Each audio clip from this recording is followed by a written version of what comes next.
Hei, mina olen Andres. Ja mina olen Jaanika. Selleks, et vihmased suvepäevad ei läheks raisku, on meil sulle üks äge pakkumine. Siin on sulle 3 vahvat robotit, millega lastel on võimalik ise õppida progema läbi mängu just ka muus eas. Ja mina tegin nendele robotitele koolitused, et sa saaksid nendega lihtsalt sõbraks ja õpiksid ka programmeerima. See siin on Osobot, üks maailma pisemaid roboteid, millega progemine on sama lihtne kui vildikaga joonistamine. Osobot on imepisike, samas aga asjalik tegelane, mis sobib ideaalselt sinu esimeseks robotiks.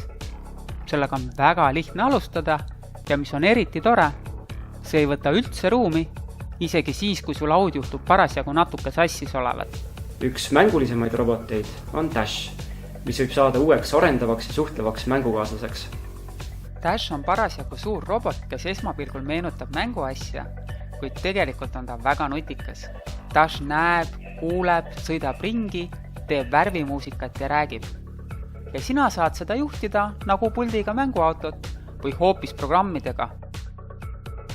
M-bot on konstruktorrobot, mis tuleb ise kokku panna ja see sobib hästi tõsisema robootika huvi alguseks. M-bot on tehnoloogilise ja sõbraliku välimusega konstruktorrobot, mis on tore mängukaaslane lasteaialapsele, aga võib pakkuda tõsiseid programmeerimisväljakutseid ka kooliõpilasele ja täiskasvanule. Robot on üks mänguline ja arendav kaaslane, millega teha lapse suvi huvitavamaks. Nii et tutvu lähemalt meie kampaania pakkumisega insplay.eu lehelt.